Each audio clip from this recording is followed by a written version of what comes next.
A young billionaire hears a poor girl playing a violin melody in a busy square. It's the same song he used to sing to his missing daughter. When he asks where she learned it, the girl says, "My mum taught me.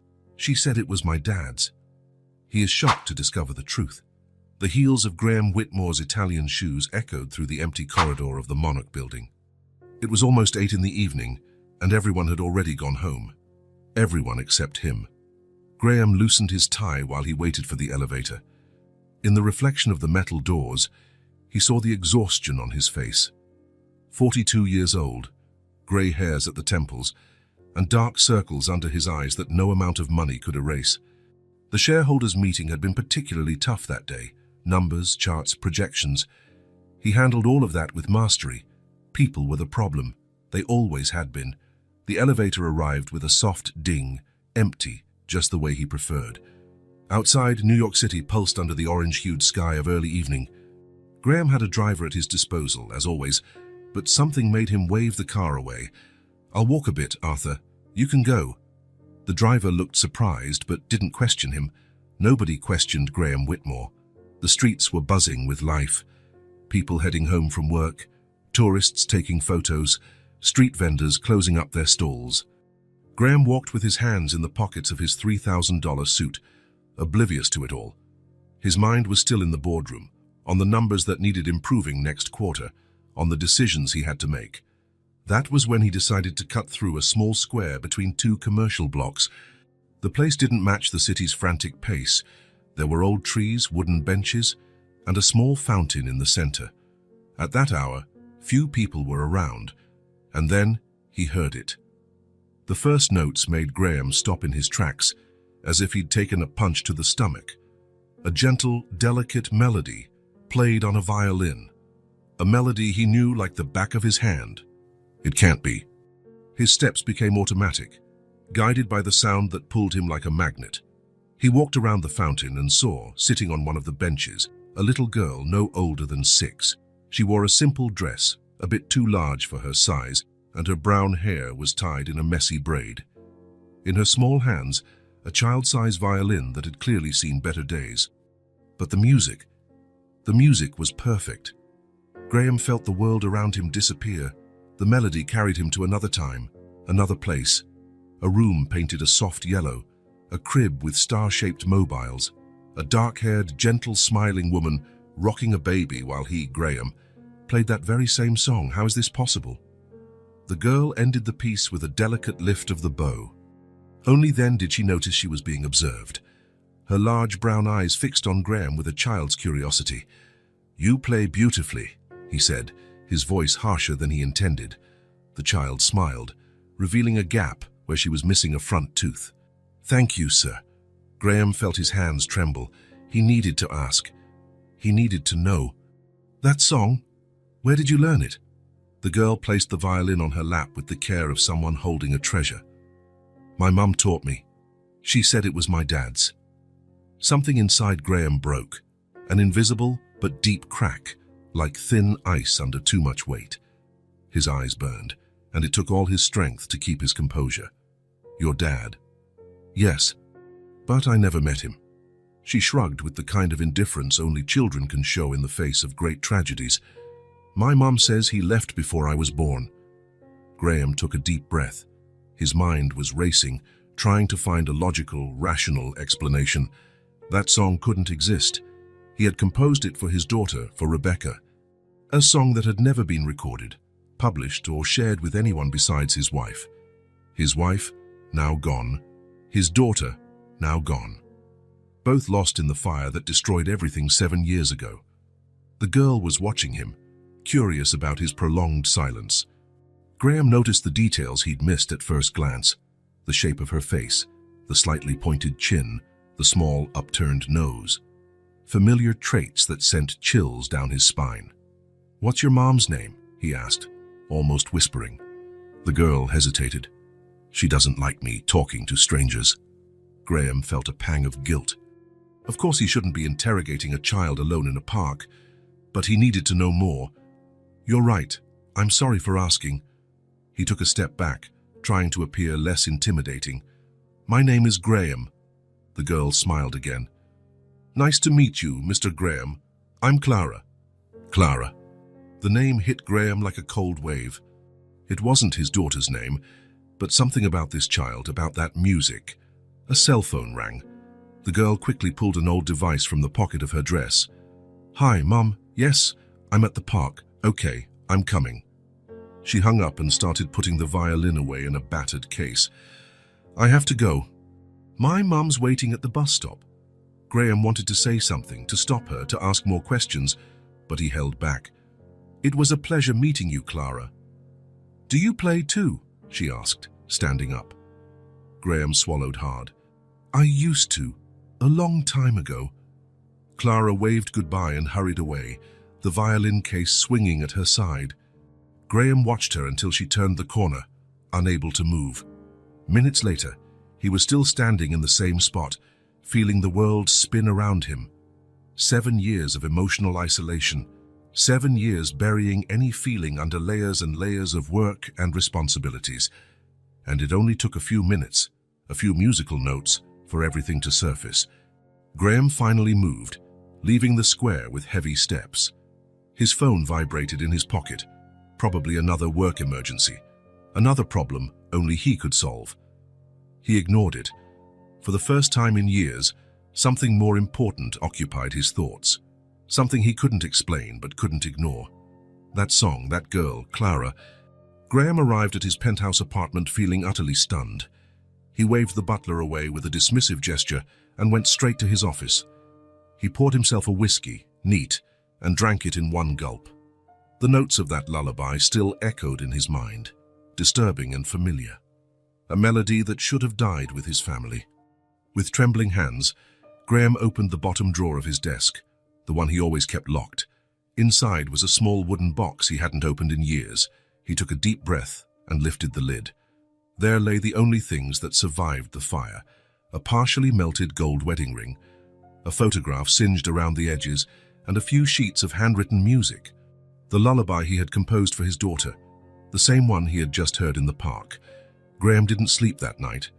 He sat in his leather armchair, the wooden box open on the coffee table, and an untouched glass of whiskey beside it. The sheets of musical notation were spread in front of him. By the time dawn's light began streaming through the windows, he'd made up his mind. Cancel all my appointments today, he said on the phone to his secretary, who couldn't hide the surprise in her voice. In 15 years, Graham Whitmore had never cancelled an entire day of meetings. He took a long shower, chose more casual clothes, jeans and a grey sweater, and left before he could change his mind. In the elevator, his reflection showed a man quite different from the unshakable executive everyone knew. The morning was cool and clear. Graham walked straight to the small square, a route that now felt etched into his memory. He sat on a bench near the fountain and waited, watching every passer-by. His heart sped up each time he saw a child carrying a musical instrument. Hours went by. Noon, 1 o'clock, 2, no sign of the girl. Graham began to think he'd imagined it all, that exhaustion and loneliness had finally caught up to him, or worse, that he'd never see her again. Then he heard the sound of small, hurried footsteps. He turned, and there she was, Clara, carrying her violin and wearing the same dress as the day before. She looked even smaller in the daylight, her brown hair now tied in 2 uneven braids. Graham froze, unsure how to approach the child, but she spared him the dilemma. She saw him, broke into a big smile, and waved. "Hello, Mr. Graham." He was surprised she remembered his name. "Hello, Clara." The girl set down the violin case on the ground, opened it, and began preparing her instrument. Graham noticed a small plastic container in front of the case, obviously for collecting donations. "Do you come to play here every day?" he asked, keeping a respectful distance so as not to frighten her. "Almost every day," she replied, tuning the strings with surprising focus for someone so young. "Unless it's raining, or I have to help my mom at home." "Does your mom know you're here alone?" Clara rolled her eyes in that way only children can. "I'm not a baby.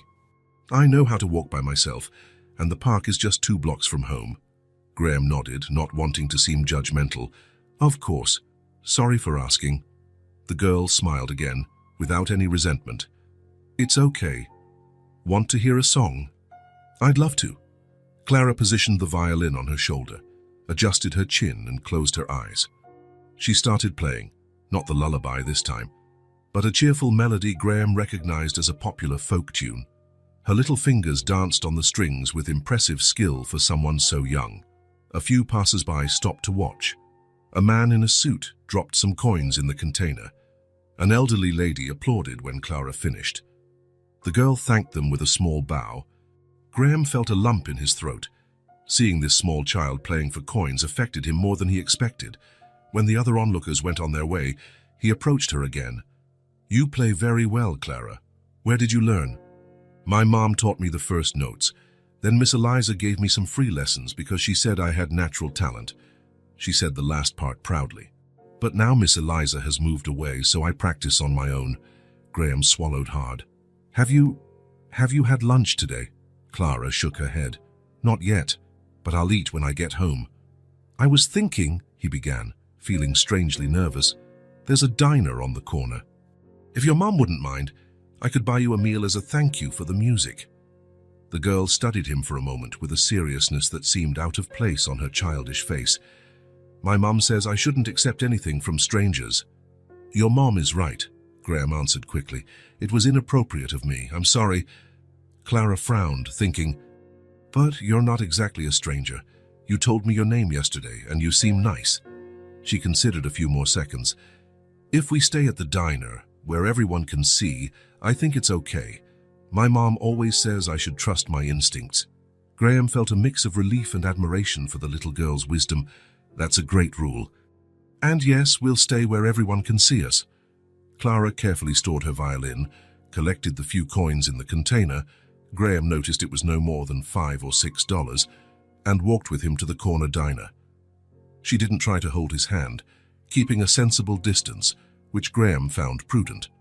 The diner was simple, with formica counters and spinning stools. A middle-aged waitress greeted them with a warm smile. Graham chose a table near the window, visible from the street. "What would you like to eat?" he asked the girl. Clara's eyes lit up at the menu. "Can I order anything?" "Of course. A hamburger with fries and a chocolate milkshake," she said without hesitation. Graham smiled, a genuine smile for the first time in a long while. "Sounds like an excellent choice." He turned to the waitress. "I'll have the same please." While they waited for the food, Clara looked around with childlike curiosity, swinging her legs that barely reached the floor. "Do you work nearby, Mr. Graham?" "Yes. In a big building a few blocks from here." He hesitated. "Clara, that lullaby you were playing yesterday, that bedtime song?" "My dad's song," she completed. "Yes, it's very beautiful." The girl's face lit up. "It's my favorite. My mom said my dad composed it especially for me before I was born." Graham felt a chill. "Does your mom talk a lot about your dad?" Clara shrugged. "Sometimes, but she gets sad when she talks about him, so I don't ask much." The waitress brought the milkshakes, and Clara immediately started sipping hers, forming a little chocolate mustache above her lip. Graham watched her, trying to reconcile his growing suspicions with the reality before him. "How you look like him," Clara said suddenly. Graham almost choked on his drink. "Like who?" "My dad." She spoke naturally, as if commenting on the weather. "My mom has a photo of him. You have the same nose." Graham's heart pounded. Before he could respond, the hamburgers arrived, interrupting the moment. Clara dug into hers eagerly, while Graham could barely swallow. This is so good," she exclaimed between bites. "We usually only have hamburgers on special occasions." "Really? And what are your special occasions?" "My birthday, Christmas, and when my mom gets paid at the end of the month." Graham tried to keep his voice casual. "And what does your mom do?" "She cleans houses. Sometimes she babysits too. And at night she studies to become a nurse." "Sounds like she works really hard." Clara nodded, munching on a fry. "Yes, she says one day she'll get a better job, and then we'll live in a bigger apartment, with a room all to myself." She said it without sadness, just stating a fact. "But it's okay. I help by playing in the park. Sometimes people give money. On good days, I make $10 or $15. Graham felt his chest tighten. The pride in Clara's voice about the few dollars she made playing the violin, A 6-year-old shouldn't have to worry about money. You really love playing the violin, don't you? The girl's face lit up. It's the best thing in the world. When I play, it's like I'm flying. One day, I'll perform on a real stage with people standing and clapping. She stretched her arms to demonstrate, just like the videos Miss Eliza showed me. The determination in her voice reminded Graham of himself when he was young, before the business empire turned him into someone else. I think you'll make it, he said, surprised by the sincerity of his own words. Clara grinned, showing the gap in her teeth again. My mom says that too. She says I'm special. She's right. They finished eating, and Graham ordered a slice of apple pie to share for dessert. Clara enjoyed it so much that he ordered another slice for her to take home. For your mom, he explained. The girl's eyes went wide. She'll love it. Apple pie is her favorite. When they were done, Graham paid the bill and walked Clara to the diner door. Thanks for lunch, Mr. Graham.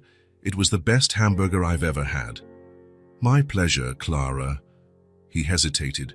Will you be playing tomorrow too? I think so, if it doesn't rain. She looked at the sky as if checking the forecast for the next day. I have to go now. Mum will be home by 4:30 and I need to be there before she arrives. Graham nodded. Sure, take care on your way. I always do. She gave one last smile and hurried off, carefully balancing the violin case in one hand and the pie container in the other. Graham watched until she turned the corner. He stood there for a few minutes, digesting everything that had happened. The resemblance she mentioned, the lullaby only he knew. The perfect timing, she was 6, his daughter would have been 7. It couldn't be a coincidence, but it also couldn't be real. He'd seen the forensic report, the fire, the bodies, the funeral. Graham returned to his apartment with his mind in turmoil. Once inside, he went straight to his private study and opened the wall safe. He pulled out a thick, dusty folder he hadn't touched in years. On the cover, in impersonal black letters, Insurance Claim Report, Whitmore Residence. He sat in his armchair and opened the folder. The photos of the destroyed house still had the power to make his stomach churn. The technical reports of the analyses all indicated the fire started in the baby's room due to an electrical short. The flames spread quickly, consuming everything. His wife, Catherine, and the little Rebecca didn't stand a chance. Graham turned page after page until he found what he was looking for, the coroner's report. He read it with renewed attention, searching for something he might have missed, some detail forgotten in the haze of grief. And then he found it. A sentence he had never noticed before, buried in the technical jargon. The remains of the second body, presumably the child, were significantly more damaged by the fire, making a conclusive identification by visual or dental methods impossible. Confirmation was made solely by location and context. Graham read and reread that line over and over. Solely by location and context. There was no mention of DNA tests, nothing conclusive. He closed his eyes, feeling the world spin around him. It was madness to think his daughter could be alive, completely irrational. But the song, Clara's face, her age. Graham grabbed the phone and dialed a number he hadn't used in years. Victor, it's Graham Whitmore. I need a favor. It's personal and absolutely confidential. He paused. Yes, it's urgent. Meet me in an hour. He hung up and looked at the partially burned photo he'd taken from the wooden box. In it, Catherine smiled, holding little Rebecca in her arms. The image was damaged, but the baby's eyes were visible, large, bright, and brown, exactly like Clara's. The bar was nearly empty. A discreet spot downtown, frequented mostly by lawyers and executives seeking a break from corporate chaos. Graham arrived first and chose a table in the back, where the chances of being recognized were minimal. Victor Delgado showed up 15 minutes later, punctual as always. Though it had been 3 years since they last worked together, Victor hadn't changed much, still thin with thin-framed glasses and an air of quiet efficiency. The only new thing was the grey at his temples. Mr. Whitmore, Victor said, extending his hand at Graham. Please, I'm not your boss anymore. They shook hands and sat down. A waiter appeared immediately, and Graham ordered whiskey for both of them. So, Victor began after the waiter left, I admit I was surprised by your call. 3 years with no contact, then suddenly an urgent favor. Graham twirled the glass between his fingers, watching the amber liquid. I need your complete discretion, Victor. What I'm going to ask involves personal matters I want to keep private. Naturally, Graham took a deep breath. It was the first time he'd share his thoughts about Clara with anyone, and the idea made him feel vulnerable in a way he wasn't used to. It's about the fire. Victor tensed. As Graham's personal assistant at the time, he had handled all practical matters after the tragedy, from funeral arrangements to dealing with the press. He knew how painful that subject was. What exactly do you need? Graham leaned forward. I want you to review all the files, reports, and documents related to the fire, every detail. Specifically, I'm interested in any inconsistencies regarding identification of the bodies. Victor frowned. That was 7 years ago, Graham. The case was closed. I know, Graham said more sharply than intended. He lowered his voice. Just do this for me, Victor. Pay whoever needs to be paid. Use my name if necessary. But keep it discreet. Victor studied Graham's face for a few seconds before nodding. I need to know why. If I'm going to dig into those archives again, I deserve to know what's driving it. Graham hesitated. It was a fair request, but how could he explain something he barely understood himself? I met a girl, he finally said. She's 6. Plays the violin in a square near the office. And she was playing a song I composed, a song that was never published or shared with anyone but Catherine. Graham swallowed hard. A lullaby I wrote for Rebecca. Victor went pale. Graham, that's impossible, crazy. Believe me, I've considered all those possibilities. What else? The age matches. The look, there are similarities, Victor. And when I revisited the reports last night, I noticed something I'd never seen before. The coroner's report mentioned that the child's body was identified solely by location and context. There was no concrete confirmation. Victor took a sip of his whiskey, processing this information. You're suggesting your daughter might be alive. That she survived the fire. I'm asking you to investigate the possibilities. That's all. A heavy silence fell between them. Graham knew how it sounded. A man denying reality, clinging to an impossible hope after years of unresolved grief. You knew Catherine, Graham said, breaking the silence. You know how meticulous she was, how concerned she was about safety. The house had 5 smoke detectors, extinguishers on every floor, an evacuation plan we practiced regularly.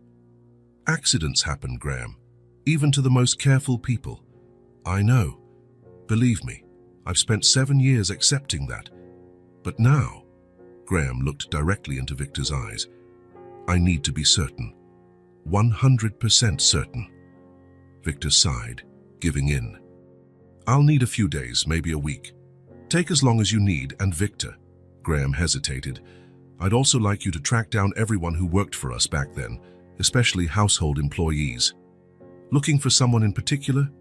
Not yet. I just want to revisit those days, see if there's any connection I'm missing. Victor nodded and finished his whiskey. I'll start tomorrow. I'll keep you posted, but only by phone or in person. Nothing in writing. Thank you. Graham felt a weight lift from his shoulders just by sharing this burden. It means a lot. 3 days later, Graham opened his apartment door to find Victor holding a thin folder. His expression was grim, making Graham's heart clench. I found something, Victor said without preamble, stepping inside. Graham led him to his office, closing the door behind them. Victor opened the folder on the desk, revealing copies of documents marked confidential. I had to call in a few favors at the police department, he explained, and pay for some info at the hospital archives. And, Victor pointed to a document, this is the coroner's full report, not the edited version you received. It confirms your suspicion. The body found in the baby's room was so badly damaged that visual identification was impossible. Graham felt his throat go dry. And the DNA. Here's the strange part. Victor picked up another document. 3 tests were requested, but only one was completed, Catherine's. The other 2 never reached conclusive results. How is that possible? Samples were compromised by the fire fees, apparently, but Victor paused meaningfully. I spoke to one of the lab techs who worked there at the time. He remembered the case, said it was problematic. When I pressed him, he mentioned there was pressure to close the investigation quickly. Pressure from whom? He didn't know or wouldn't say, but he mentioned someone from the Whitmore family called constantly, demanding answers. Graham frowned. I never called anyone. I could barely function those days. Exactly. Victor adjusted his glasses. So I asked about the list of employees you wanted, cross-referenced the names with current records and found something interesting. He picked up another document. Amelia Morgan, the nanny Catherine hired just a month before the fire. She wasn't at the house that night, it was her night off. And she vanished after the fire. Never came back to collect her belongings or her last paycheck. Graham tried to remember the woman, but her face was just a blur in his memory. Do you think it means something?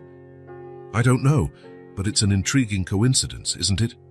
A newly hired nanny disappears right after the fire, without a trace. Graham felt a cold chill run down his spine. Have you tracked her down? Not yet, but I have a few leads. She was an immigrant, which complicates things. Few official records. Graham took out a photo of Clara that he'd discreetly taken with his phone in the park. He showed it to Victor.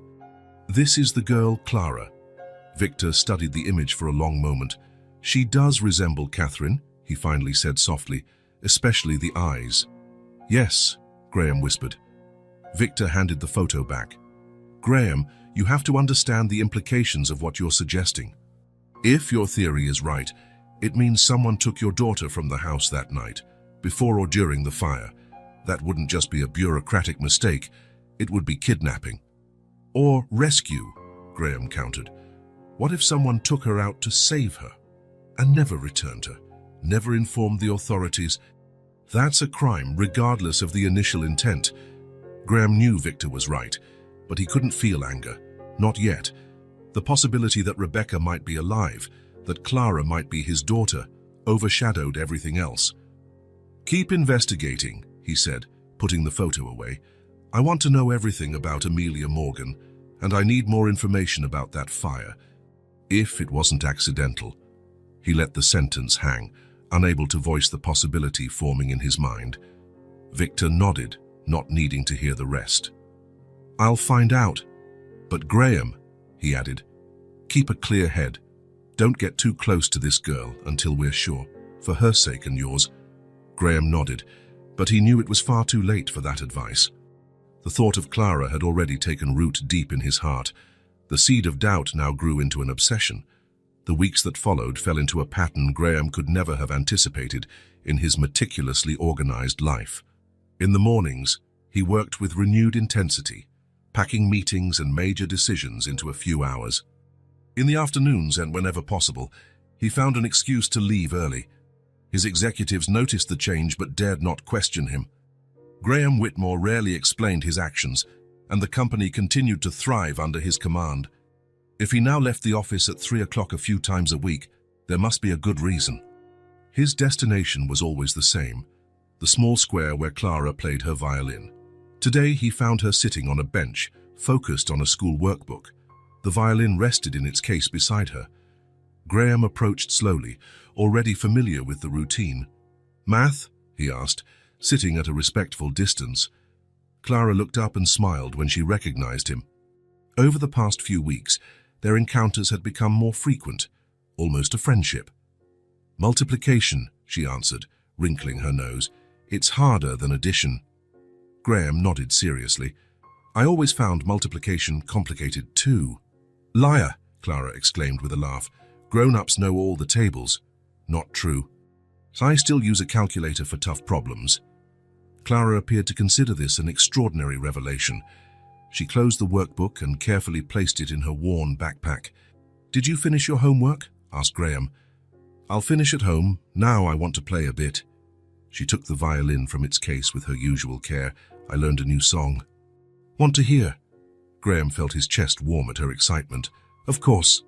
Clara positioned the instrument and began to play a simplified version of Somewhere Over the Rainbow. A few notes were off, but the melody was recognizable and touching. Graham watched her small fingers move on the strings, the concentration on her face, thinking of all the music lessons Rebecca would have had. of all the school performances he never got to see. When Clara finished, he applauded wholeheartedly. "I'm still learning," she said, blushing slightly. "The middle part is hard." "It was lovely," Graham replied. "Where did you learn it?" "At the local library. There's a lady who gives free music lessons on Saturdays." Clara smiled, proud. "She said I have a good ear." Graham nodded. "She's right." As had become their habit, they walked to the corner diner. The staff there already recognized them.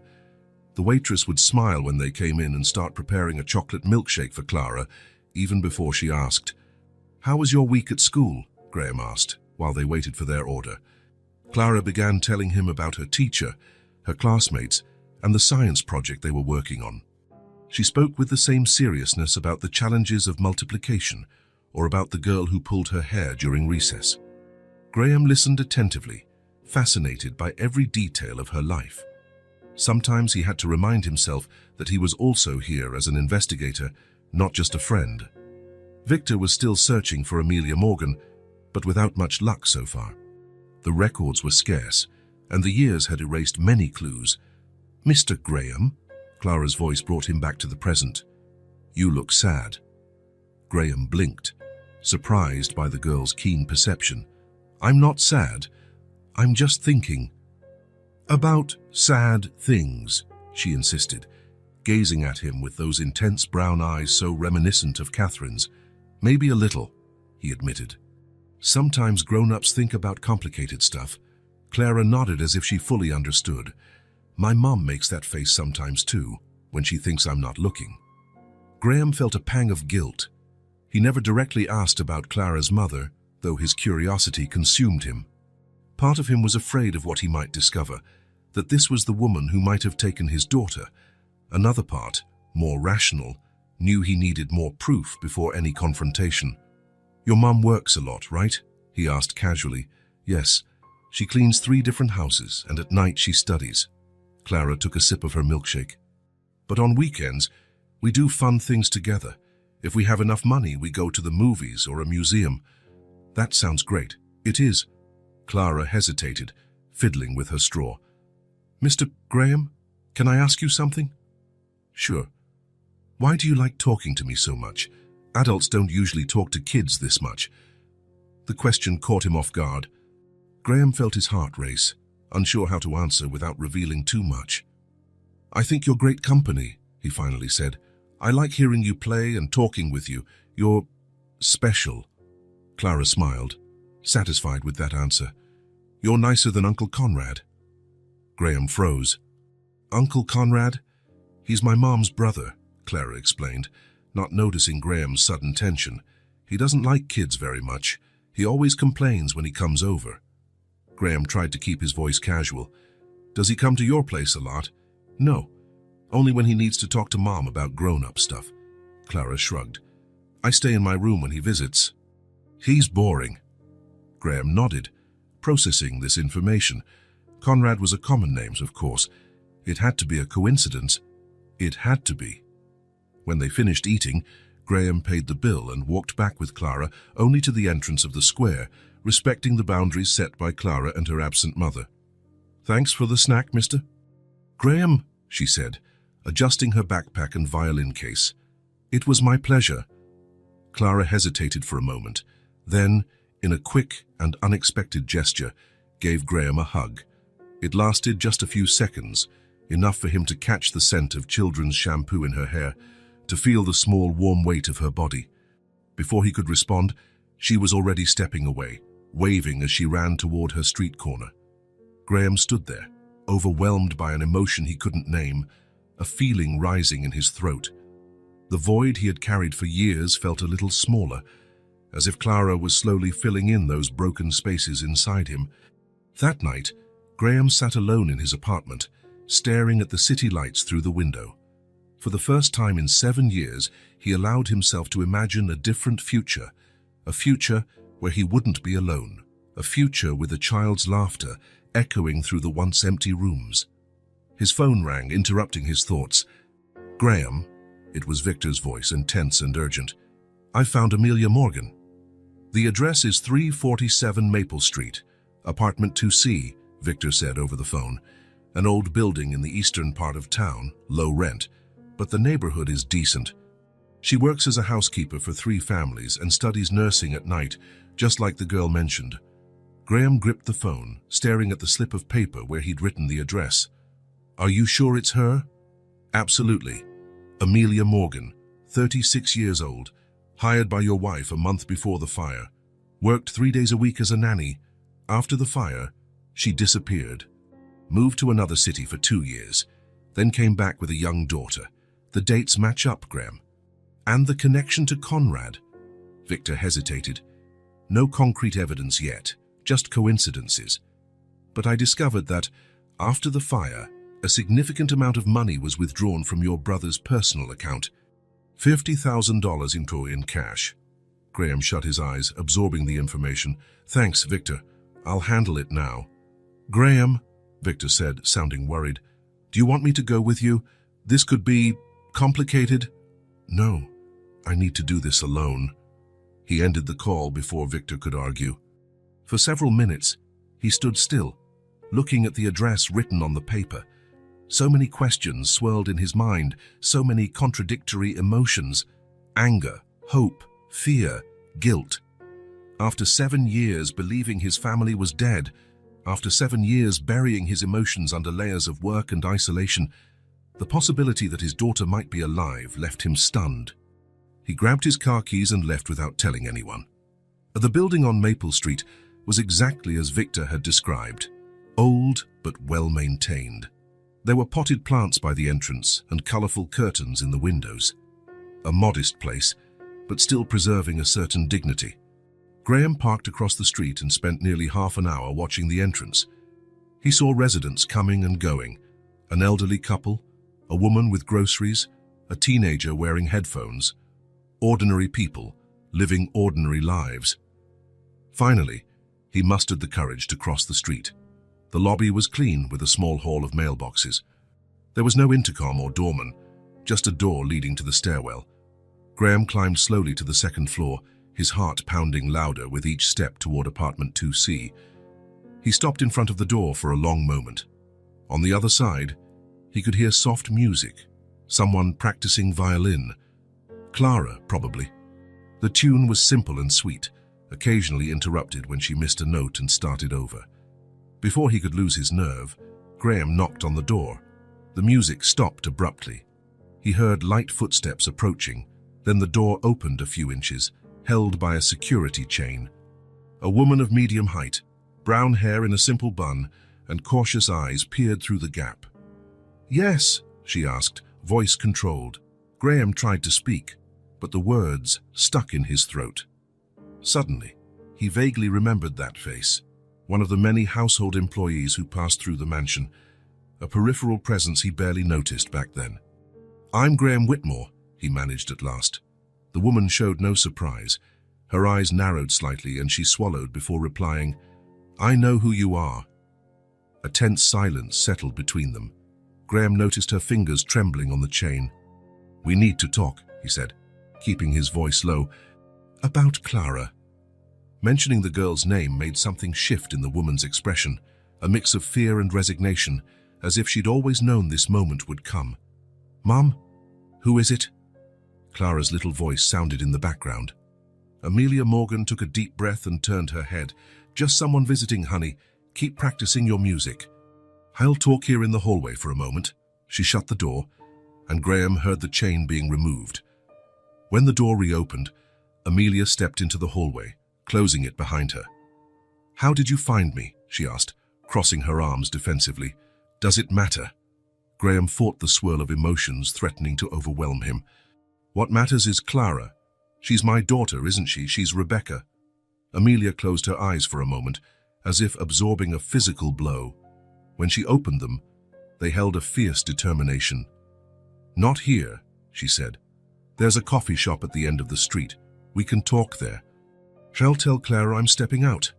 Graham nodded, feeling strangely disconnected from his own body, as if observing the scene from the outside, as if none of this were real. 5 minutes later, they were walking side by side down the sidewalk, maintaining a careful distance from each other. Neither spoke until they arrived at the small coffee shop, nearly empty at that hour. They sat at a table in the back. Graham ordered coffee for both of them, more out of habit than desire. "She doesn't know," Amelia said after the waitress left. "Clara doesn't know anything about who she really is, about what happened." "So what happened?" Graham's voice was quiet, controlled, but charged with tension. "Because all I know is that my daughter died in a fire 7 years ago. At least, that's what I was made to believe." Amelia looked at her own hands, clasped tightly on the table.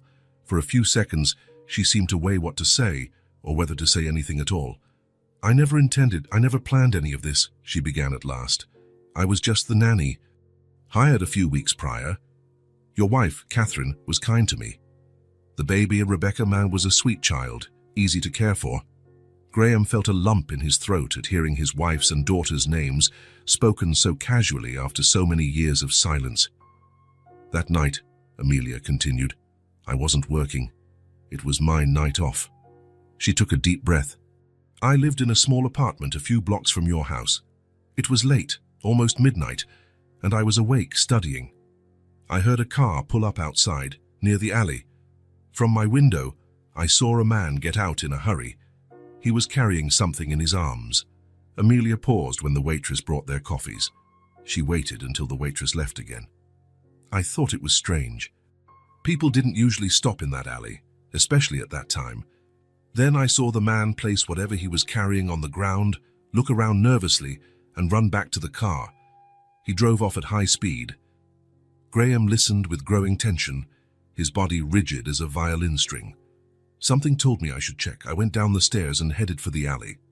And there," Amelia's eyes welled with tears, "there was a baby, wrapped in a blue blanket with embroidered stars, crying softly." Graham's heart stopped.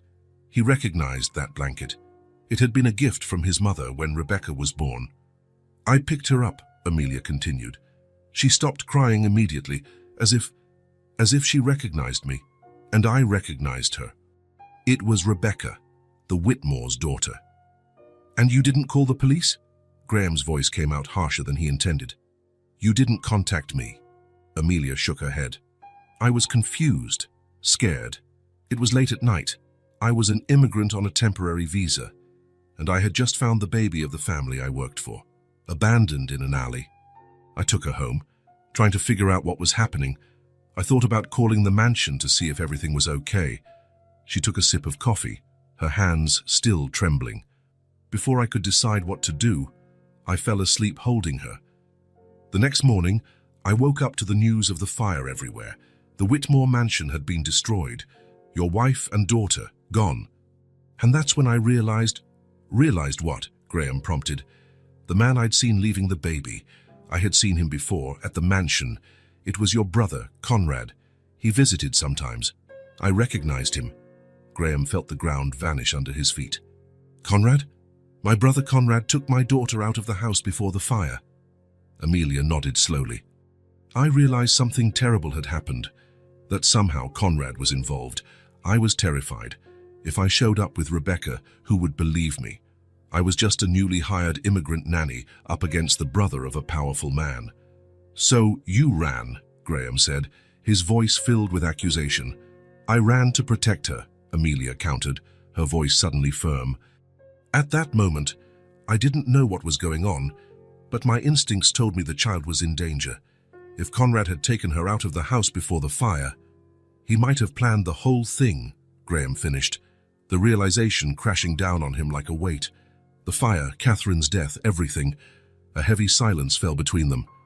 Graham felt a growing fury, not just toward Conrad, but also toward Amelia. "You could have contacted me later," he finally said, "when you realized I wasn't involved, when things calmed down. And then what? Hand over the child I was already raising as my own, to a man I barely knew." Amelia's eyes shone with defiance. "Besides, how could I be sure you weren't involved? How could I know who to trust? It was the word of an immigrant against one of the country's most powerful families." Graham ran a hand over his face, trying to process it all. "So you renamed her, Clara?" "Yes. I moved to another city. Started over. I raised her the best I could, alone. Why did you come back? Graham asked. Why risk returning to the same city, knowing you could run into me? Amelia sighed. The nursing program here is good and offers scholarships. Clara needed a better school, and honestly, part of me thought she deserved to know the truth someday. Maybe. She hesitated. Maybe it was fate.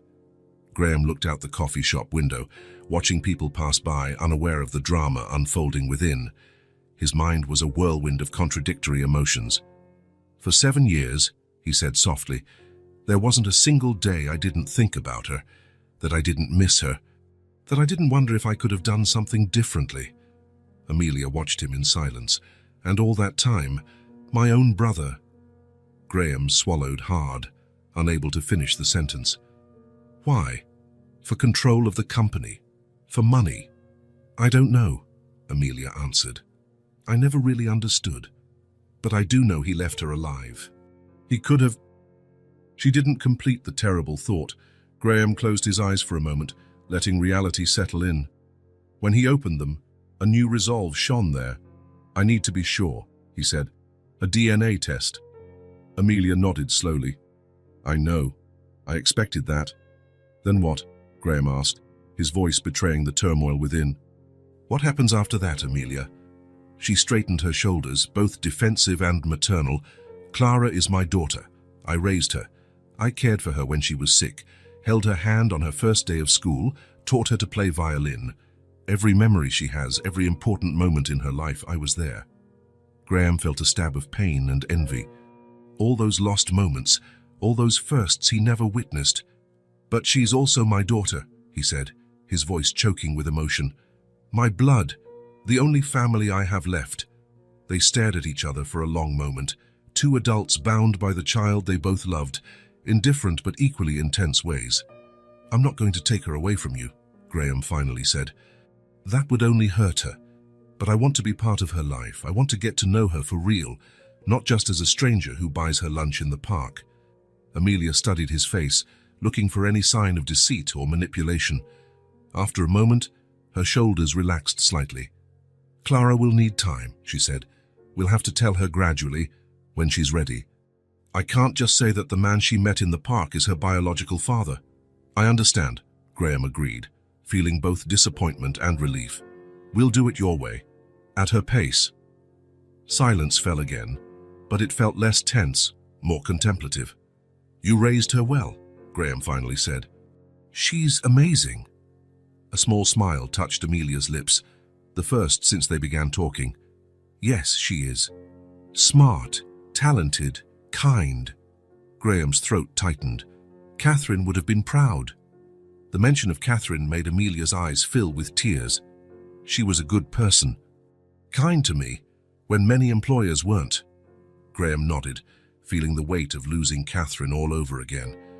He'd focused so much on losing Rebecca, he might never have truly processed his wife's death. What about Conrad? Amelia asked, pulling him back to the present. What will you do? Graham's face hardened. First, I'll confirm that Clara really is Rebecca. Then... He left the sentence unfinished, but the determination in his eyes said it all. Amelia studied him for a moment. Whatever you decide, keep Clara out of it. She's been through enough already, even without knowing. I agree, Graham said. He hesitated before asking his next question. When can I see her again? How do we start this? Amelia thought it over. Maybe you can come for dinner tomorrow night. As a friend, a first step. Graham felt a knot in his throat. I'd like that very much. They finished their coffee in silence. As they left, Graham realized that despite the anger he still felt at having been kept from his daughter all these years, he also felt a strange gratitude that Amelia had cared for her, loved her, and protected her when he couldn't. When they parted on the sidewalk outside the building, Graham offered his hand. Amelia hesitated for a moment before shaking it. See you tomorrow, she said. See you tomorrow, he replied, watching her re-enter the building. Graham stayed there for a few minutes, looking up at the second-floor windows. Somewhere inside, his daughter was practicing the violin, unaware of the storm gathering around her. a daughter he thought he had lost, a life he thought was over, and a brother whose betrayal he never suspected. For the first time in years, Graham Whitmore cried. Graham stared at the envelope on his desk. Plain white, giving no indication of its life-altering contents. Victor had handed it to him half an hour earlier, without saying a word except "it's done." Nothing more needed to be said. 3 weeks had passed since his confrontation with Amelia. 3 weeks of careful dinners at the small apartment, where Graham slowly gained Clara's trust as a family friend. 3 weeks of watching every gesture, every smile, every expression, searching for signs of Catherine, of himself. 3 weeks waiting for the confirmation now lying in that envelope. With slightly trembling fingers, Graham broke the seal and removed the pages. DNA paternity test report. Numbers, statistics, scientific terms. His eyes scanned them until he found the conclusion. The probability of biological relationship between the male subject, Graham Whitmore, and the minor female subject, Clara Morgan, is 99.9999998%, confirming a father-daughter relationship. Even though he already knew in his heart, seeing it confirmed in black and white made Graham exhale a breath he hadn't realized he was holding. Clara was Rebecca, his daughter, his little girl, alive. Silent tears slipped down his face as a storm of emotions overtook him. Overwhelming joy at the miracle of having his daughter back, searing pain for the 7 lost years, and a deep, growing anger at the man who had orchestrated it all. Conrad, his own brother. Graham stood up and walked to the window, looking out at the city below. The discreet investigation run by Victor had uncovered more pieces of the puzzle in recent weeks. The $50,000 withdrawal from Conrad's account right after the fire. The phone calls to the lab, pushing for a quick end to the investigation. The large life insurance policy in Graham's name, altered a few weeks before, with Conrad as secondary beneficiary if the primary heir, Rebecca, also died. Everything pointed to a meticulous plan: eliminate Catherine, who had begun questioning certain financial practices in the company, and the baby, leaving Conrad the sole beneficiary if anything happened to Graham. The fire was staged to look like an accident. What Conrad didn't foresee was his own conscience. At the last moment, he couldn't let his niece die. Instead, he abandoned her near Amelia's building, maybe hoping someone would find her, maybe acting without thinking clearly.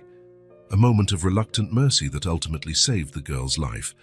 "Sir," his secretary's voice said over the intercom, "Mr. Conrad Whitmore is here to see you. No appointment." Graham felt his body stiffen. The coincidence was unnerving, as if Conrad sensed that his secret had been uncovered. Or maybe it was just the universe offering an opportunity for confrontation.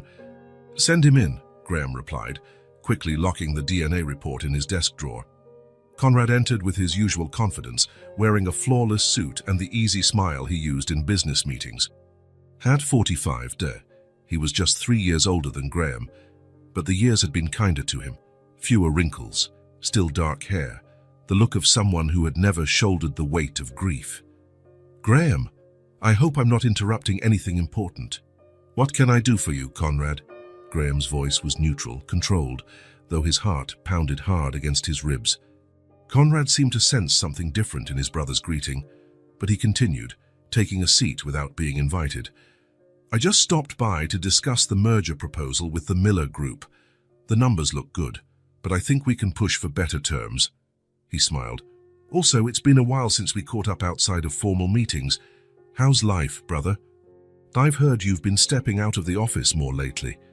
The familiarity in Conrad's tone, the ease with which he spoke about business as though nothing had happened, made Graham's stomach turn. "I'm fine," he answered curtly. "The merger can wait until Friday's meeting." Conrad raised his eyebrows, surprised by the coldness. "All right, I just thought we could get a head start." He tilted his head, studying Graham. "You seem different. Did something happen?"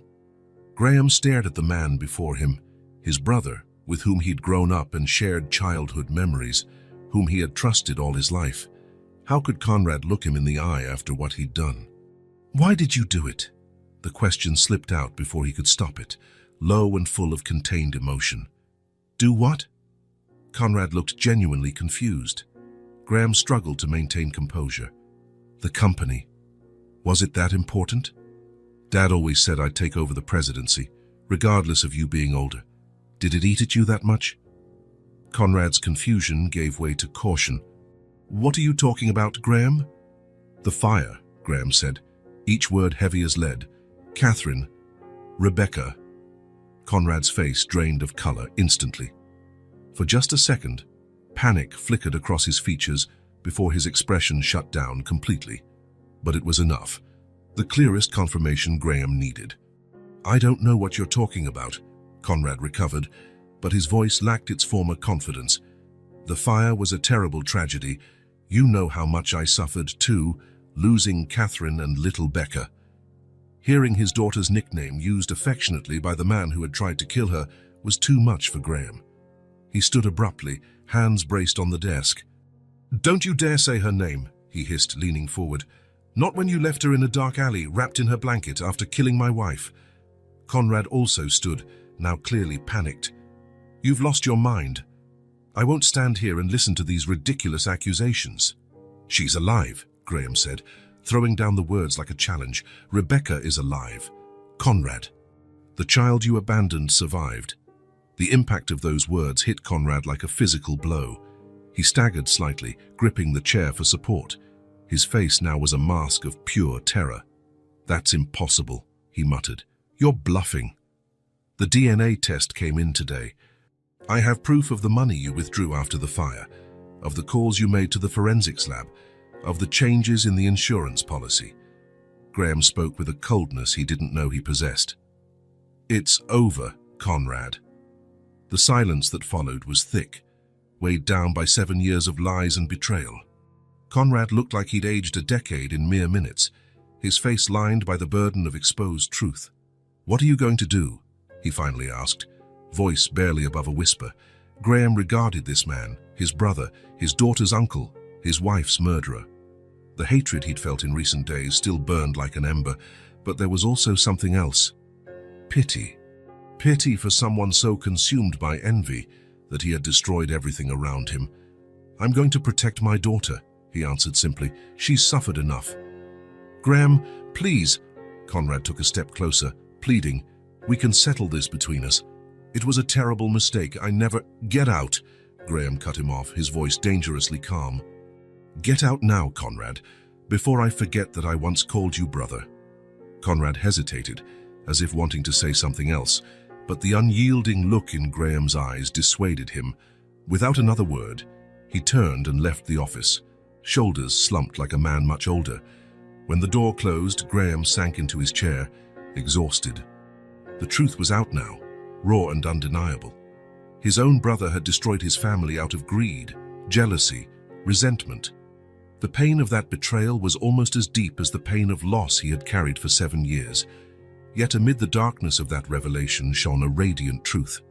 Clara, Rebecca, his daughter, was alive, growing, learning, playing violin in a small square. Graham picked up the phone and dialed Amelia's number. The test is positive, he said when she answered. As we already knew.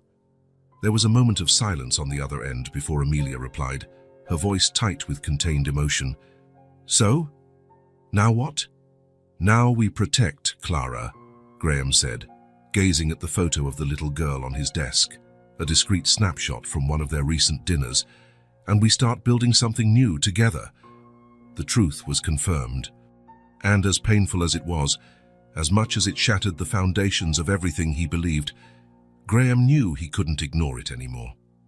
It was time to move forward. For Clara, for Rebecca, for his daughter. 3 days after the confrontation in his office, Graham drove silently through the tree-lined streets of Westview, the exclusive neighborhood where Conrad lived. Ironically, it was Graham's generous loan years ago that had helped his brother buy the place. Next to him on the passenger seat was a leather folder containing carefully organized documents, the results of Victor's investigations, the DNA test, the financial evidence, all meticulously compiled. Graham didn't plan to use all of it today, at least not yet. It was his armor, his safeguard, his reminder of why he was here. Conrad's house appeared at the end of the road, imposing, modern, with large glass windows and a pristine garden. A status symbol, like everything in his life. Graham parked in the circular driveway, ignoring the déjà vu. He had been here for family dinners, holiday parties, corporate celebrations, moments where smiles concealed the secrets now revealed. He took a deep breath before stepping out of the car. This would likely be the last time he set foot in this house. The door was answered not by Conrad, but by Jennifer, his wife. A stylish woman with blonde hair and a practiced smile, whom Graham had always found too distant to be genuine. "Graham?" She seemed genuinely surprised. "Conrad didn't mention you were coming." "He doesn't know," Graham replied simply. "I need to speak with him, it's important." Jennifer hesitated, and Graham saw a flicker of concern cross her face. Conrad must have said something about the confrontation at the office, perhaps an edited version of events. "He's in the study," she finally said, stepping aside. "You know the way." Graham nodded and walked in, refusing the offer of coffee or a drink. He crossed the spacious living room, glancing absently at the family photos on the walls, Conrad and Jennifer with their 2 teenage daughters on exotic beaches, living a carefully curated life. Without knocking, he opened the door to Conrad's study. His brother was seated behind a mahogany desk, dressed in casual clothes, unusual for a man Graham rarely saw without a suit. He looked tired, dark circles under his eyes. When he saw Graham, he froze like a cornered animal. "We need to talk," Graham said, closing the door behind him. Conrad straightened in his chair, trying to regain his usual composure. "There's nothing left to say. You accused me of absurd things and I—" "Stop," Graham cut him off, his voice quiet but firm. "I'm not here to hear more lies." He placed the folder on the desk and took a seat in front of Conrad. They didn't speak for several moments. The ticking of the old clock on the wall was the only sound. "Why?" Graham finally asked, the single word heavy with 7 years of pain. Conrad looked away, focusing on the window overlooking the garden. Outside, the world carried on, oblivious to the drama unfolding within these walls. "You were always the favorite," Conrad said after a long silence, his voice almost a whisper. "With Dad, with teachers, with everyone.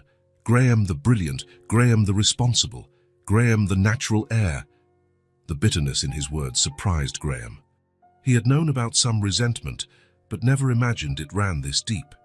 So it was envy, jealousy. Graham tried to keep his voice controlled. "You killed Catherine and tried to kill an innocent child, your own niece, over some inferiority complex." Conrad finally looked him in the eye, anger and shame mingling there. "It wasn't supposed to hurt anyone. The plan was just to scare you, show you that you weren't so perfect, that you couldn't protect your family." "A fire, Conrad." Graham's disbelief was palpable. How could a fire not hurt anyone? "That was the idea of the guy I hired," Conrad said quickly, as if shifting part of the blame might lessen his guilt.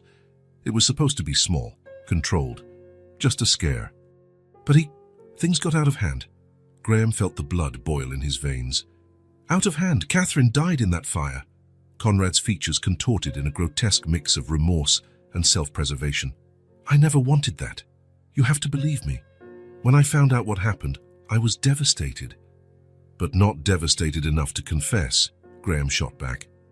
"Not devastated enough to tell the truth for 7 years, while you watched me drown in grief, turn into an empty shell." Conrad didn't reply. There was no possible answer. "And Rebecca," Graham pressed, each word meant to cut like a blade. "What were you going to do with her?" His brother swallowed. "I took her out of the house before the fire, on impulse, I guess. I couldn't let a child die. Then you dumped her in a dark alley like garbage." Graham nearly spat the words. "A baby, Conrad, your niece." "I knew that area was busy," Conrad defended himself weakly. "Someone would find her soon, and they did, right? She's alive. By luck, by a miracle, not thanks to you." Conrad lowered his head. When he spoke again, his voice trembled. "What are you going to do? The police, the press?" Graham studied the man before him, the brother he once loved, the uncle of his child, the murderer of his wife. The hatred of recent days still burned in him, but also a grim pity for someone so broken by envy that he wrecked everything around him. "I'm not looking for revenge," Graham said, surprising even himself with the calm in his voice. "I came because you need to know. They declared my daughter dead, but I found her, and now you'll face what you did." "What does that mean?" Graham opened the folder and took out a few sheets of paper. "It's a confession and renunciation agreement. You're going to admit in writing what you did, not to the police, not yet, but to me. And you're going to renounce all your shares in the company and any claim to the family estate." Conrad stared at the documents, torn between shock and relief. "That's all?" "No," Graham went on. "You're also walking away. Completely. From the company. From the family. From me. From Rebecca most of all. You're banishing me," Conrad said flatly. "I'm giving you a chance you don't deserve," Graham replied. "A chance Catherine never had." Conrad picked up the papers with shaking hands. "And if I refuse?" Graham leaned forward. "Then I go to the police with every piece of evidence I have. I'll go to the press, to our company's clients, to everyone we know. I'll not only destroy you, but also the future of your daughters. I'm prepared to drag the Whitmore name through the mud if I have to." The heavy silence that followed made it clear Conrad knew it wasn't a bluff. He knew his brother well enough to recognize Graham's resolve. "I need to think," Conrad finally said. "No," Graham said, standing. "You decide now. I'm not leaving without an answer." Conrad stared at the documents for a few more seconds, then picked up a pen. With a defeated sigh, he began to sign. Graham watched in silence, feeling not the satisfaction he had expected, but a hollow emptiness. There was no victory here, only the closing of a dark chapter. When Conrad finished, Graham gathered the papers and placed them back in the folder.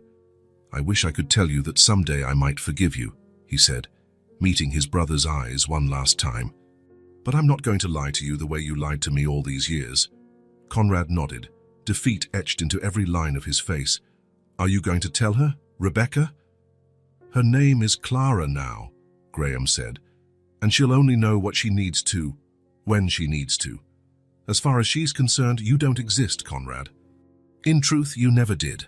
Without waiting for a reply, Graham turned and walked to the door. Before leaving, he paused for a moment. "You know what's ironic?" he said, not looking back. "All this for power, money, status. But in the end, the only thing that really matters is something you never valued: family."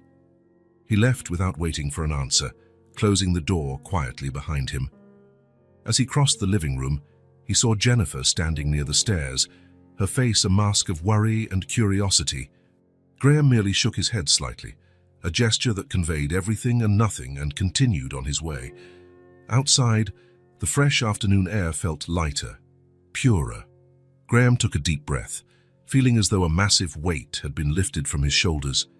He didn't really need Conrad's confession, not anymore. The truth was already in Clara's eyes, in the violin she played, in the melody that could only have come from her father. The truth was in the life he now had a chance to rebuild. The weeks after Graham's confrontation with Conrad were filled with discreet meetings in quiet offices. Graham moved with the same precision and efficiency he showed in the business world, but this time for a purely personal purpose. "I want everything to be legally airtight, but as private as possible," he explained to Dr. Helena Winters, the trusted attorney who had no idea of the magnitude of what she was hearing. Paternity acknowledgement, shared parental rights, a name change but without any public exposure. The lawyer nodded, taking notes. "We can handle this administratively, quietly, as requested. Has the child's current mother agreed?" "Yes," Graham replied. "Amelia already signed the initial paperwork." He said nothing about the fire, Conrad, or the 7 missing years. To the outside world, it would just be a father finally acknowledging a daughter born out of wedlock. Common enough not to attract attention, painful enough to discourage questions. While the legal details were handled, Graham and Amelia worked on another equally complex challenge: explaining the situation to Clara. They decided to do it gradually, in small conversations over several weeks, always respecting the girl's emotional pace. "Remember when you told me I looked like your dad?" Graham asked one afternoon, as the three of them strolled through a park. Clara, holding one of each adult's hands and occasionally skipping over cracks in the pavement, nodded absent-mindedly. Because you have the same nose, she explained, mimicking her music teacher's serious tone. Graham and Amelia exchanged glances over the girl's head. Clara, Amelia began gently, what if I told you Mr. Graham really is your dad? The girl stopped skipping and looked up, first at Amelia, then at Graham, confusion on her little face. But you said my dad left before I was born. Sometimes adults make mistakes, Amelia said, kneeling to Clara's eye level. Sometimes we don't know the whole truth. Graham didn't know about you, honey. He didn't know he had a wonderful daughter. But now I do, Graham added, also kneeling. And I'm very happy I found you. Clara was silent for a long moment, processing the information the way children do, directly and honestly. So you're really my dad? Not just Mom's friend? Yes, Graham confirmed, feeling emotion tighten his throat. I'm your dad. Clara studied him with those large, bright eyes so much like Catherine's. Is that why you always buy me ice cream? Graham couldn't help but smile. That and because you're a very special girl. More questions would come in the following days and weeks, each more complex. Why didn't he know about her? Why hadn't Mom told him? Were they married? Would he move in with them now? They answered each question with a simplified version of the truth, fit for a 6-year-old, shielding her from the most painful parts of the story. They never mentioned Conrad. They never mentioned the fire. For Clara, the story was simply that her father hadn't known she existed, and now he'd found her. For the time being, that was enough. Are you sure about this, Graham? Amelia asked 3 months after his confrontation with Conrad. They were in her small apartment, sitting at the kitchen table after Clara had gone to bed. It's a lot of change all at once. Graham looked around the cramped but cozy apartment. Over the past months, he'd grown used to the thin walls, the noisy pipes, the too small table for 3. He'd also grown used to coming over almost every night, helping Clara with homework, being part of this simple life he'd never imagined for himself. I'm sure, he replied. The new apartment is perfect. Close to your nursing college, I'm in a good neighborhood, with a great school for Clara, and 3 bedrooms, so we all have our own space. It's very generous, Amelia said, nervously spinning her mug of tea in her hands. But I don't want Clara to grow up thinking she can have anything she wants, just because her dad is rich. Graham smiled. It was one of the things he admired most about Amelia, her determination to raise Clara with solid values despite financial difficulties. It's not about spoiling her, he explained. It's about giving her opportunities. Westridge School has an excellent music program.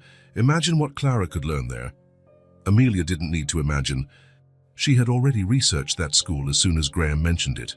The curriculum, the facilities, the quality of education she could never afford alone. All right, she finally agreed.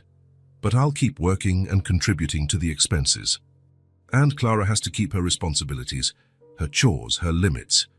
I wouldn't expect any less from you, Graham said with a smile. 3 weeks later, they helped Clara pack her belongings into cardboard boxes. There weren't many. Clothes, books, a few toys, and of course, her precious violin. The girl was excited about the move, chattering non-stop about her new room and new school. I'm going to make lots of friends, she declared as she carefully placed her books in a box. And I'll study really hard to be the best student. I'm sure you will, Graham said, watching her with a mix of pride and love that still astonished him with its intensity. The next day, a small truck carried their things to the new apartment. It wasn't extravagant by Graham's standards. He could have bought a mansion if he wanted, but it was spacious, bright, and modern, a perfect start to this new phase. Clara ran from room to room, thrilled with the space. When she reached the room that would be hers, she stopped in the doorway, mouth open. Graham and Amelia had decorated it together. Soft yellow walls, floral curtains, a new bed with a blue comforter, and a light wood desk where she could study. But what really caught the girl's attention was the object in the corner, a new violin, properly sized for her, resting on an elegant stand. Is that for me? She asked, almost breathless. Of course, Graham replied. I know you love your current violin, but your new teacher said this one will be more suitable for your lessons. Clara approached the instrument as if it were sacred, gently touching it with her fingertips. Can I play it now? "We need to finish unpacking first," Amelia said with a smile.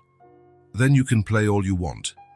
That night, after everything was in its place, Clara took the new violin and positioned it on her shoulder with the confidence of someone who had been doing it for years.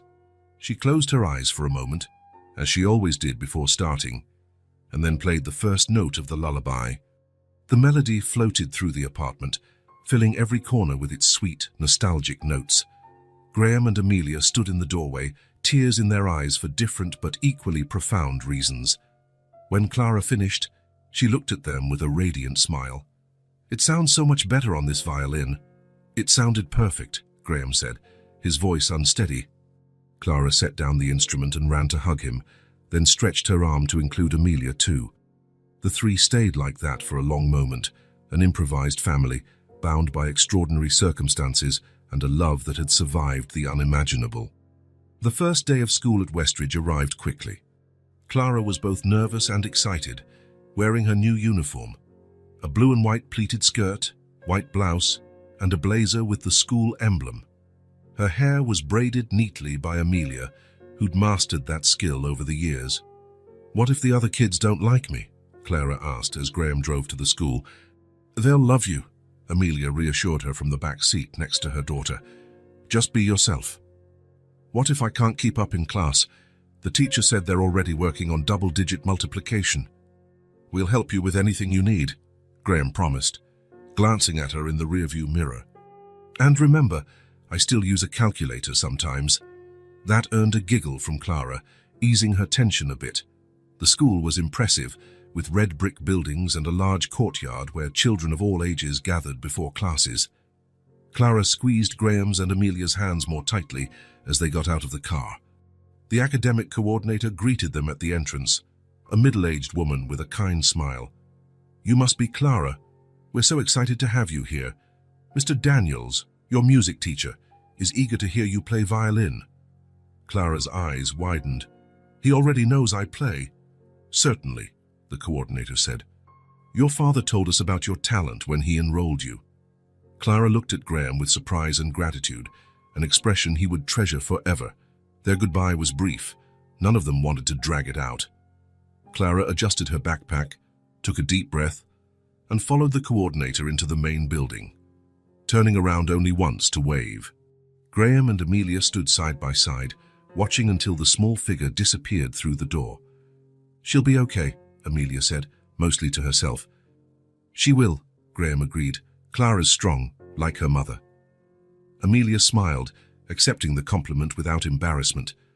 Over the past months, they had developed a new kind of relationship.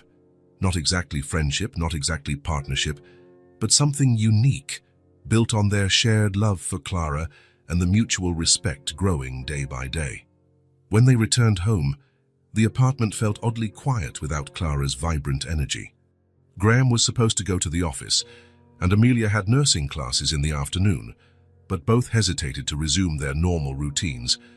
"Coffee before we go," Graham suggested. Amelia agreed, and they sat at the kitchen table in comfortable silence. "You know," Graham said after a few moments, "I never truly thanked you. For what? For taking care of her all these years, for loving her the way you did, for being the mother Catherine never got to be."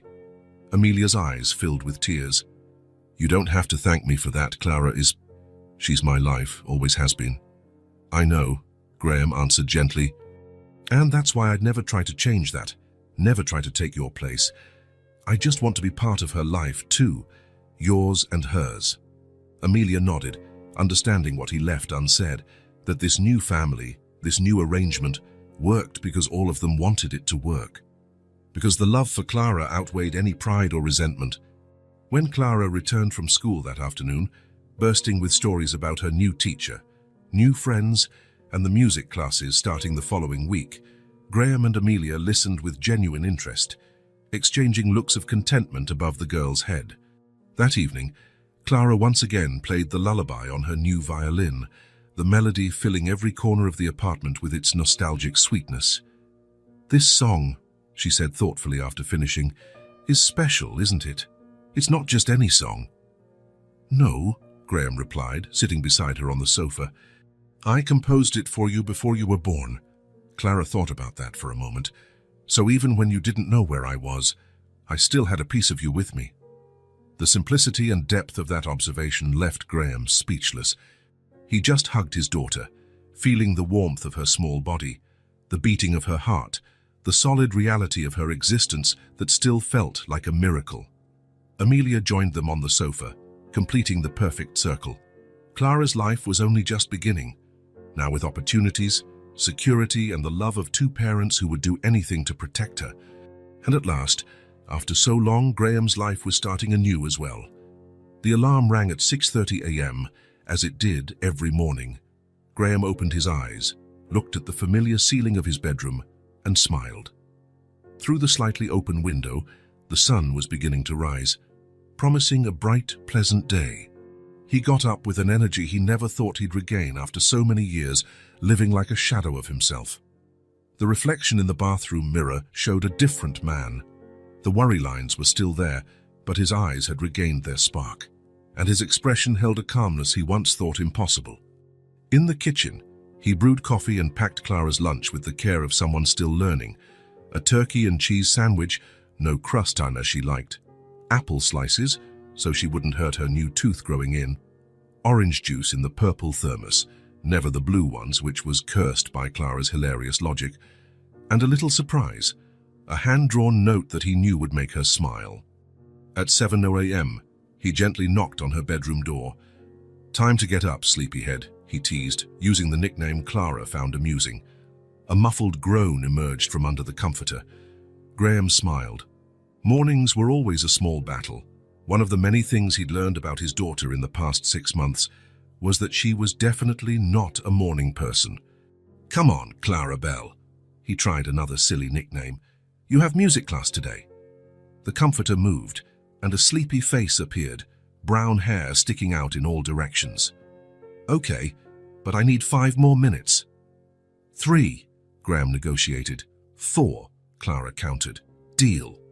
While Clara got ready, Graham heard Amelia's door open. She came out dressed in her nursing uniform. She was in her final semester and had begun her hospital internship 2 months earlier. "Morning," she said, accepting the mug of coffee he offered. "Is Clara still—" "On the 4-minute phase," Graham finished, and they both laughed. It was one of those small moments of closeness that had become common, an unspoken language between two people who, by circumstance and love for a child, had created a unique bond. "Your shift ends at 4 today," Graham asked. "Yes," Amelia said, nibbling on a piece of toast. "I can pick Clara up from violin class if you have that investor meeting." Graham shook his head. "I cancelled it. Victor can handle it." Amelia raised her eyebrows, still not entirely used to this new version of Graham Whitmore, the man who delegated responsibilities and rearranged his financial empire around school events and music lessons. "Are you sure? I thought it was important." "Not more important than hearing Clara play Bach for the first time," he said simply. Amelia smiled, one of those smiles that used to be rare but now appeared more often. "She's nervous. She practiced late last night." "I heard," Graham said.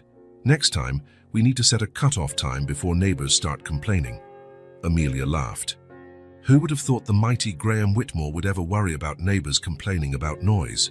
He shrugged, amused. Who would have thought I'd have a 7-year-old daughter playing the violin at 10 p.m.? Their conversation was cut short by Clara finally emerging from her room, uniform on T2, backpack slung over one shoulder. Her hair, now in a simple braid, still had a few stray wisps that Amelia immediately began to tuck in. "Morning, princess," Graham said, offering her a glass of juice. "I'm not a princess," Clara protested, rolling her eyes in perfect unison with her grin. "I'm a musician. A musician who needs breakfast for energy," Amelia interrupted, placing a plate of scrambled eggs in front of her. While Clara ate, chattering excitedly about the piece she would play later, Graham watched the scene with a sense of fullness he once believed impossible. This busy kitchen, with dishes in the sink and overlapping conversations, was the opposite of the sepulchral silence that had ruled his life for 7 years, and he wouldn't trade it for anything. The weeks and months established a rhythm for the three of them. Graham, once consumed by work, now scheduled meetings around Clara's school hours. Amelia, once forced to juggle 3 different jobs, now focused solely on her studies and internship, knowing she would be a fully qualified nurse in a few months. It wasn't perfect, of course. They argued about boundaries. Graham tended to overcompensate for lost time by spoiling Clara, while Amelia insisted on discipline and responsibilities. "She doesn't need another tablet in Graham," Amelia said firmly. "The one she has works just fine." "But this one has better sound quality for the music apps," he argued. "That's an unnecessary luxury," she insisted. Clara needs to learn the value of things. Early on, these disagreements ended in tense silences. Over time, they learned to compromise, to find middle ground, to recognize one another's wisdom. There were also tense moments when the past resurfaced unexpectedly, a forgotten photo, an innocent question from Clara about her other mom, as she sometimes referred to Catherine. "What was she like?" Clara asked one night, as Graham tucked her in. The question caught him off guard. "Catherine, she was kind, smart. She loved music too, just like you." "Do you have a picture?" Graham hesitated. "I do. Would you like to see it?" When Clara nodded, he went to his room and returned with a framed photo, one of the few that survived the fire, showing Catherine sitting at a piano, her face lit by a radiant smile. Clara studied it curiously. "She was beautiful," she finally said. "Do you think she would have liked me?" Graham felt the lump return to his throat. "She would have loved you more than anything in the world, Clara, just like I do." Then there was a particularly tense night, 3 months after the move, when Clara had a nightmare and called for Amelia, but Graham got there first. The girl, still half asleep, looked at him in confusion. "I want my mom," she said, turning her face into the pillow. Graham felt as if he'd been punched in the stomach. He left quietly, running into Amelia in the hallway. She saw his expression and understood immediately. Later, after Clara was asleep again, Amelia found Graham in the living room, sitting in the dark. "She didn't mean—" "I know," he interrupted softly. "She was confused, scared. It's natural she called for you. You're the only mom she's ever known." Amelia sat next to him. "It doesn't mean she doesn't love you, too." "I know," Graham repeated. Then, after a pause, "Sometimes I wonder if I'm trying to replace Rebecca with Clara, if I'm asking her to be someone she's not." "You're not," Amelia said firmly. "You're getting to know your daughter, Graham, the person she is, not the person you imagined for 7 years. That takes time." He nodded, grateful for her simple wisdom. "For all of us," Amelia added, "we're all learning how to be a family." The word hung between them, heavy with meaning. Not a conventional family, not the one any of them had planned or expected, but a family nonetheless. At Westridge, Clara blossomed. Her teachers praised not only her musical talent, but also her quick intelligence and kindness toward classmates. She made friends easily, especially in the music group, where her command of the violin stood out despite her young age. "She has a rare gift," her music teacher told them during a parent-teacher meeting. "With proper training, she could pursue a professional career if that's what she wants." Graham attended all these meetings, sitting beside Amelia while the teachers discussed Clara's progress. He took meticulous notes, asked relevant questions, and behaved in short, like any dedicated parent, something he had never imagined becoming. At home, the 3 of them established small traditions. Friday movie nights, with Clara choosing the film and everyone crowding onto the couch with popcorn. Sunday morning pancakes, with Graham gradually improving his once limited cooking skills. And music hour when Clara practiced violin and, more often than not, Graham accompanied her on the piano, an instrument he hadn't played in years but had rediscovered for her sake. There were also homework nights, with Clara at the kitchen table, notebooks spread around, Amelia helping with science, and Graham sweating over math problems that somehow felt more intimidating than any corporate spreadsheet. "It's just multiplication, Dad," Clara would say with exaggerated patience that made him laugh. "Look, this is how you do it." Amelia watched these changes with both joy and caution. For 7 years, it had been just her and Clara against the world. Every penny saved, every overtime shift, every sleepless night nursing fevers or calming nightmares. It forged a bond she feared would fade, But that's not what happened. As Graham integrated into their lives, Clara's love didn't split, it multiplied, and the same thing began to happen with Amelia. It was hard not to admire Graham's devotion, the way he restructured his entire life around Clara, how he learned to braid her hair and handle her moods, how he treated every drawing or musical composition she produced with genuine seriousness. Gradually, the defensive walls Amelia had built began to crumble. It was possible to trust him. It was possible to share. It was possible, perhaps, to build something new and unexpected. The 8 months after Graham first knocked on that door, they celebrated Clara's 7th birthday with a small party at the apartment. Just a few friends from school, some new toys, and a cake that Graham and Amelia baked together the night before, laughing at his clumsy attempts at frosting. At the end of the party, when the other kids had gone home and Clara was playing with her presents, Graham handed Amelia an envelope. "What's this?" she asked. "Open it," he replied. Inside were documents for a house. Not an apartment, but an actual house with a yard, located in a quiet neighborhood 10 minutes from Clara's school and 15 minutes from the hospital where Amelia now worked. "Graham," she began, unsure what to say. "It's not a gift," he said quickly, knowing her pride. "It's an investment for the 3 of us. A place where Clara can grow up, where you can finish your studies without worrying, where I can be close to you both." "It's a lot," Amelia said, flipping through the documents. "I can't—" "We can work out the financial details later," Graham interrupted. "For now, just ask yourself if you'd like to live there, with Clara. With me." An unspoken question hung in the air, one neither was quite ready to frame in words. But the look they shared held possibilities that had seemed unimaginable just months ago. "I'll think about it," Amelia promised.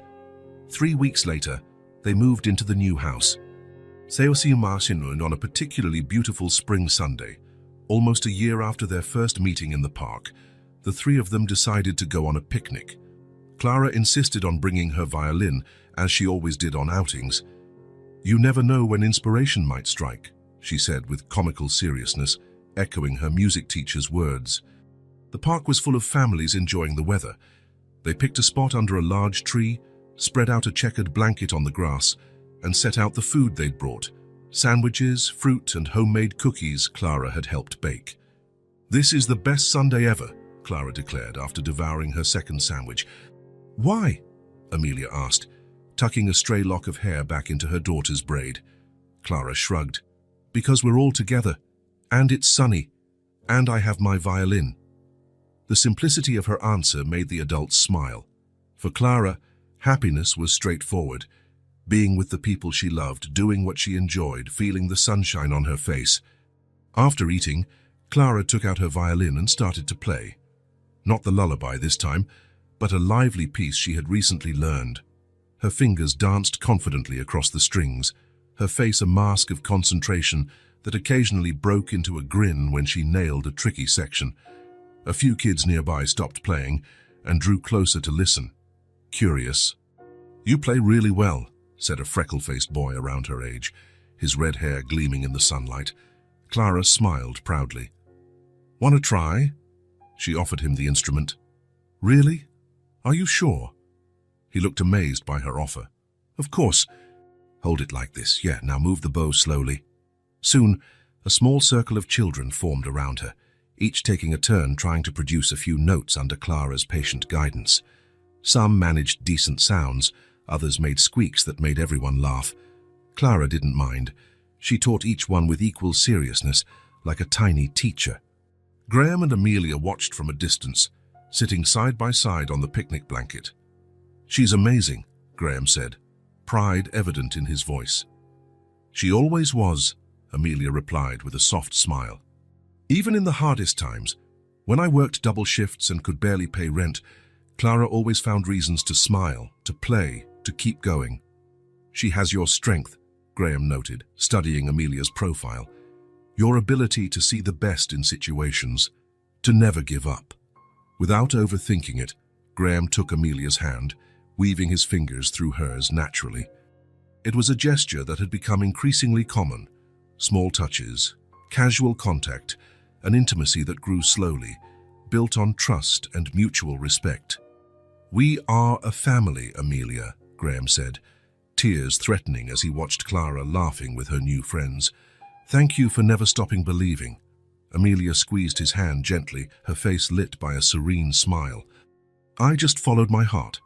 They stayed like that, comfortable in their silence, hands intertwined on the checkered blanket, watching as Clara put down the violin to play another song. This time, she chose the lullaby, the same melody that had once brought father and daughter together after fate tore them apart. The music drifted through the spring air, soft and familiar.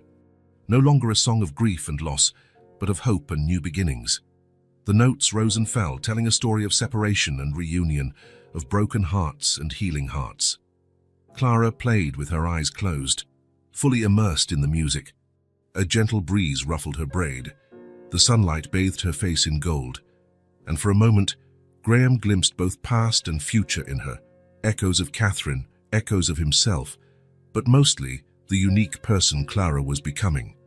When she finished, she opened her eyes and sought out the adults' faces, as she always did. Graham and Amelia applauded, as did the other children. Clara took a small theatrical bow, then ran back to them, leaving the violin propped carefully against its case. "Did you like it?" she asked, flopping down on the blanket between them. "It was lovely," Amelia said, leaning down to kiss the top of her head.